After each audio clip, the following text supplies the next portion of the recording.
Hello दोस्तों, आज हम बात करेंगे महाभारत के एक महान योद्धा भीष्म पितामह के बारे में। भीष्म पितामह महाभारत के एक ऐसे योद्धा थे जो कुरुक्षेत्र युद्ध में एक ही दिन में पांडवों सहित सेना वध कर देते, लेकिन दुर्योधन की गलती के कारण वो ऐसा नहीं कर सके।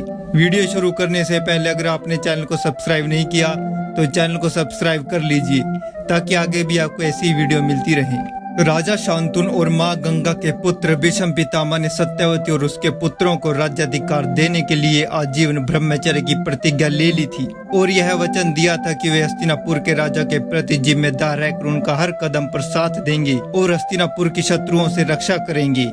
यही कारण था कि जब पांडु की मृत्यु के बाद धृतराष्ट्र को राजपद मिलता है तो भीष्म को उनका साथ देना पड़ा। भीष्म ने ही कौरव कुल को बचाने के लिए धृतराष्ट्र का विवाह गांधारी से करवाया था, क्योंकि गांधारी को 100 पुत्रों का वरदान प्राप्त था। महाभारत के युद्ध में भीष्म पितामह कौरवों की तरफ से सेनापति थे। कुरुक्षेत्र का युद्ध आरंभ होने पर प्रधान सेनापति की हैसियत से भीष्म पितामह ने 10 दिन तक घोर युद्ध किया था। हर बार दुर्योधन भीष्म पितामह पर दबाव डालता था कि आप इतने शक्तिशाली होने के बावजूद अर्जुन को क्यों नहीं मार पा रहे हैं। एक रात दुर्योधन ने शिविर में भीष्म पितामह से कहा कि मुझे तो आप पर संदेह होता है भीष्म पितामह कि आप हमारी ओर हैं या पांडवों की ओर। मुझे लगता है कि पांडवों के प्रति आपके प्रेम के कारण आप पांडवों पर आत्मघाती प्रहार नहीं कर रहे हैं। आप जैसा शूरवीर योद्धा जो हजारों योद्धाओं को अपने एक ही बाण से मार सकता है, ऐसे में उसके प्रहार से पांडव कैसे बच सकते हैं। दुर्योधन के कटु वचन सुनकर भीष्म पितामह दुखी और क्रोधित हो जाते हैं। वे कहते हैं कि तुम जानते हो कि मैं जब तक जिंदा रहूंगा तब तक हस्तिनापुर प्रांत नहीं आने दूंगा। वे कहते हैं कि दुर्योधन जब तक मैं जिंदा हूँ हस्तिनापुर की हार नहीं होने दूंगा। मैं अपनी पूरी क्षमता से युद्ध लड़ रहा हूँ। यह सुनकर दुर्योधन कहता है, तो फिर आप पांडवों का वध क्यों नहीं करती? मुझे तो आपकी बातों पर विश्वास नहीं है पितामह। यदि ऐसा ही चलता रहा तो अर्जुन हम सबको मार देगा। क्रोधित होकर भीष्म पितामह कहते हैं, तो ठीक है, मैं कल एक ही दिन में 5 पांडवों को मार दूंगा। ऐसा बोलकर वे अपनी मंत्र शक्ति से 5 सोने के तीर तैयार करते हैं और दुर्योधन को कहते हैं कि ये 5 तीर बहुत ही शक्तिशाली तीर हैं, जिनको कोई रोक नहीं सकता। कल इन्हीं तीरों से 5 पांडवों का वध कर दूंगा। यह देखकर दुर्योधन बहुत प्रसन्न हुआ और अब उसे विश्वास हो गया कि अब तो पांडव मारे जाएंगे, अब हमारी जीत अवश्य होगी। लेकिन दुर्योधन के मन में पितामह के लिए अभी भी संदेह था।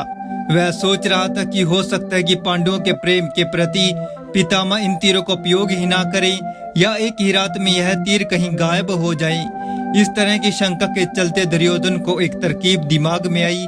उसने पितामह से निवेदन किया कि आप इन 5 तीरों को मुझे दे दीजिए। मुझे आप पर बिल्कुल भी भरोसा नहीं है।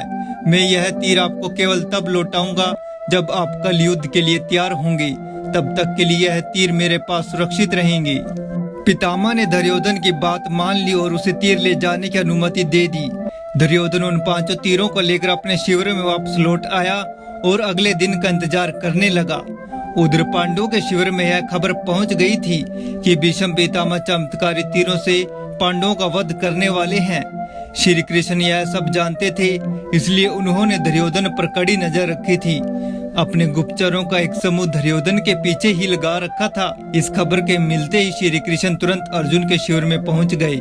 श्री कृष्ण को देर रात अपने शिविर में देखकर अर्जुन को आश्चर्य और घबराहट होने लगी। श्री कृष्ण ने अर्जुन से कहा, हे अर्जुन, यह समय सोने का नहीं है। दुर्योधन ने भीष्म पितामह से ऐसे तीर तैयार करवाए हैं जो अभेद है, जिनका वार कभी खाली नहीं जाता। इसलिए तुम उन तीरों को प्राप्त करने की कोई युक्ति सोचो, वरना पांडवों की पराजय निश्चित है। अर्जुन कहते हैं, हे माधव, आपके होते हुए पांडवों की पराजय कैसे हो सकती है? श्री कृष्ण अर्जुन को सारी बात बता देते हैं। तब श्री कृष्ण ने अर्जुन से कहा कि तुम अभी जाओ और दुर्योधन से वे 5 तीर मांग लो। अर्जुन कहता है कि आप कैसा मजाक कर रहे हैं? भला दुर्योधन मुझे वह तीर क्यों देगा?